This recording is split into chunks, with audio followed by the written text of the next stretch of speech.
The Earth. Is it really just a big ball floating in space? Spinning on its axis at 1,000 miles per hour? Hurtling around the sun at 67,000 miles per hour? Whizzing through the Milky Way at a milk-curdling speed of over 500,000 miles per hour?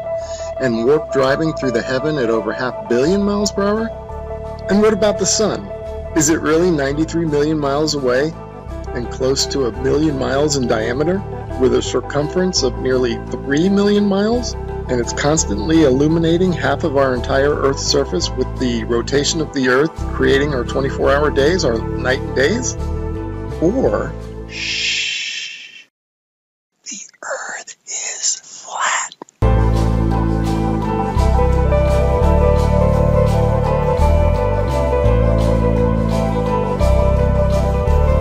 And maybe it's completely still, just like we experience.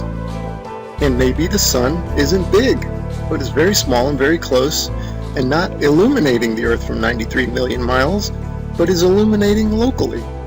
And maybe everything, the sun, moon, and stars, are not far away, but are circling overhead relatively close.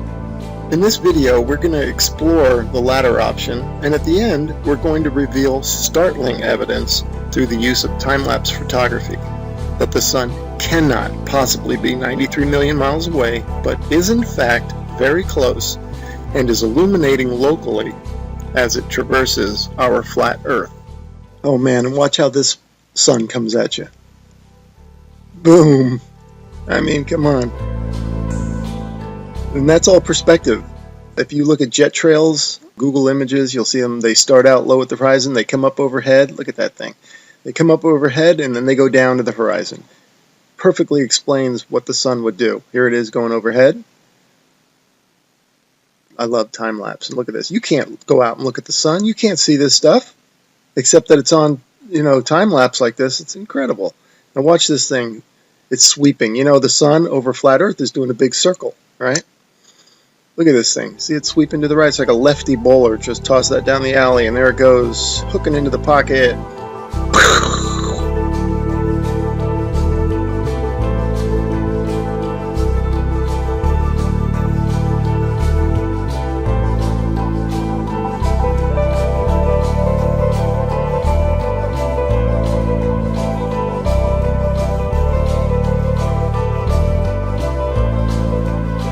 See how the clouds angle down to the horizon. I shot it there. That's exactly how the sun would do on flat Earth. Okay, back to the Copernican principle, and this is what they tell us. The sun is 93 million miles away. Now, I'm going to show you evidence through sunsets that shows the sun light following the sun over the horizon, and it shrinks as it goes over. Now there's no way it would do that if the sun is 93 million miles away. Okay, first I'm going to show you some footage from the ISS.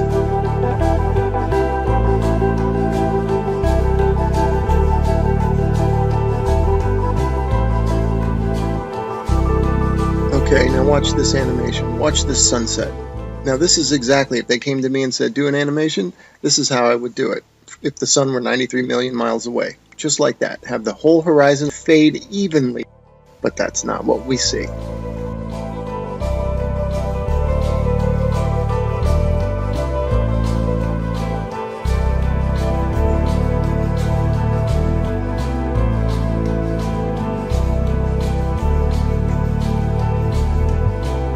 Okay, wow, look at that. Look how the light lifts off the ground like a big wedge, or like lifting up a sheet of paper. That's incredible footage. Definitely the light's following the sun, right? Okay, next I'm going to show you how a sun that is circling over the Earth, that creates the horizontal aspect of the sun.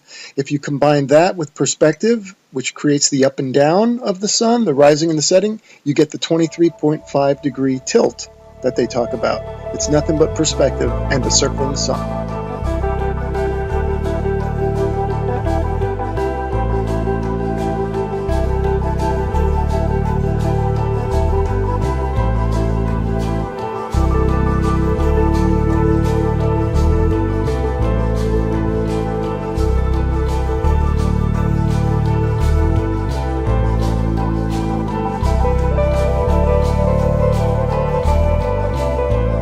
Here's another sun sweeping out a big circle.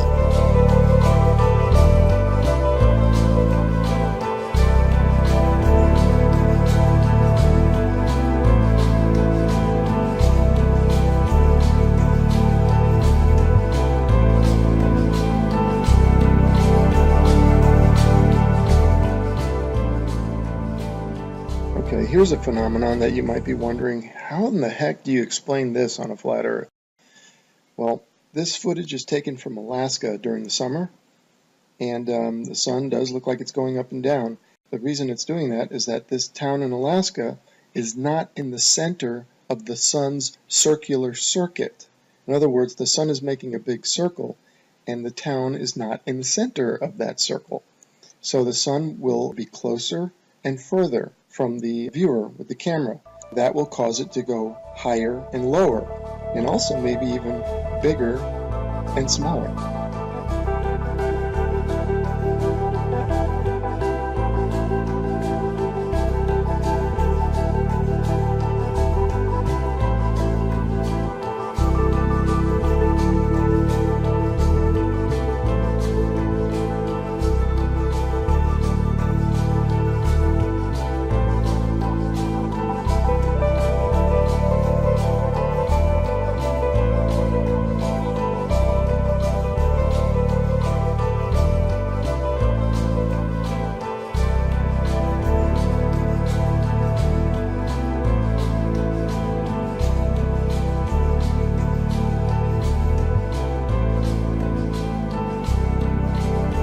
Look at the high altitude airplane. Remember, this is from a high altitude balloon, so that airplane is probably at cruising altitude. Notice how it looks like it's going up from the horizon. That's exactly how the sun will rise, because that plane is staying parallel to the ground. And now watch, it'll go down to the other horizon. All right, again, perspective, that's how the sun will set. And forget the big ball, that's just due to a GoPro camera. But see how the sun, that's the point of this. And then also, look at the size of the sun, man. Look at that thing. I mean, there is something to it to say that we're higher up our view and the sun looks bigger, and it looks like it's not as high in the sky as it does when we're on the ground. Something to that.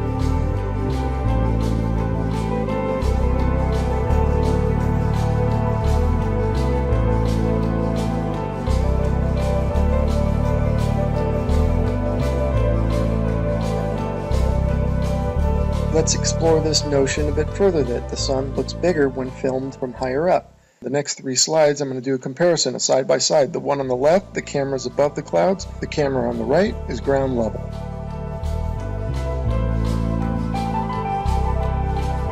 And the point for the side-by-side comparison from the ground level and the level above the clouds is that above the clouds we're only maybe a mile or so up, and if the sun appears to be closer to the camera, well, that means it's probably much closer, because if the sun were 93 million miles away, a mile closer wouldn't make any difference at all to its visual appearance.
Okay, here's a little illustrator or a little cartoon from a website called timeanddate.com. It's really funny that they would have a perfect illustration of a sun rising and setting on a flat earth due to perspective. You'll notice that it rises from below the horizon and sets below the horizon. Now you might be saying, well, how's that possible? I can see now you're saying that it rises and lowers due to perspective, but how does it disappear below the horizon? Well, I got a theory about that. Because of the fact that all parallel lines and planes converge at your eye level horizon, this is according to the perspective, I'm not making this up. If in fact, and they do, they converge at your eye level horizon visually, then it makes sense that after that point they diverge, meaning they then separate. So the sun would continue on a downward track. As you can see from my illustration here, the lines would go to your horizon, and then afterwards they would spread out and separate, kind of like a starburst, and the starburst being at your horizon, at your focal point.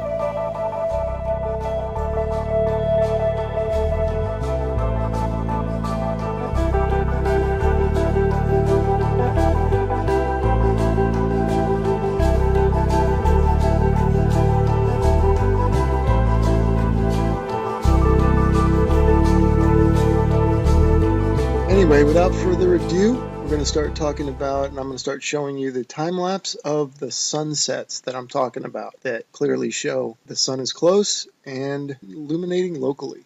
Here we go.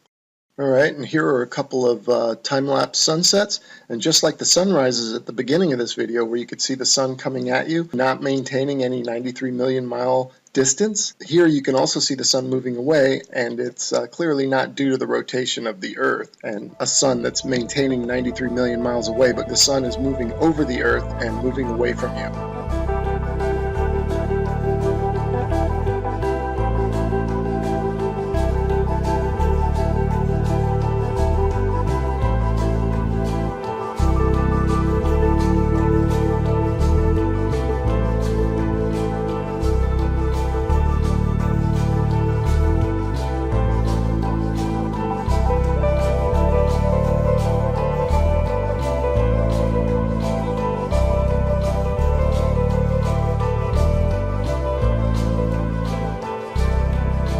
Okay, these next three slides, the sun is almost set already behind the horizon, but watch as the sunlight shrinks and follows the sun. It's definitely a locally illuminating sun, not far away, not very big, and definitely not 93 million miles away.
Okay, remember this video from the beginning of the video? I showed you this one and how it's circling over the Earth, and watch it sweep to the right like a bowler bowling it in there for a strike. Okay, now I want you to pay attention to the way the light follows the sun. The sunlight's going to shrink, right, as it follows the locally illuminating sun.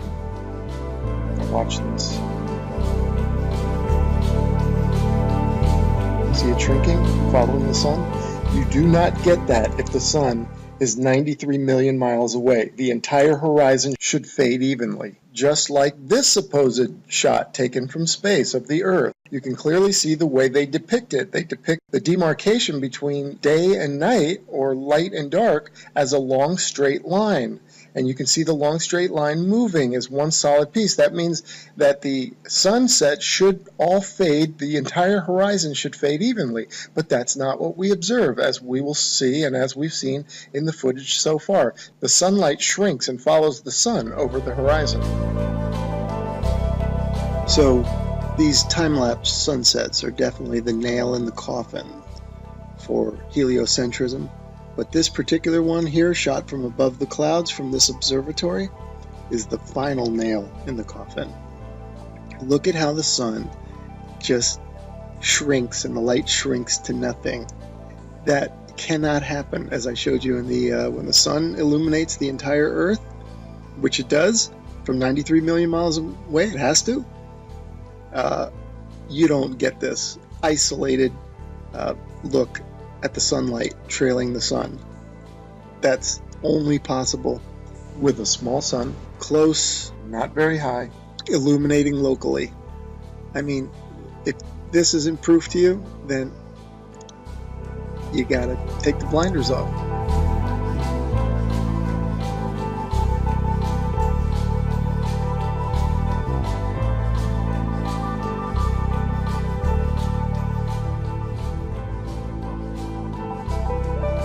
Okay, and finally I want to show you some examples of local illumination, or a city in the background. This is from Grand Canyon National Park. You can see Las Vegas is one of them.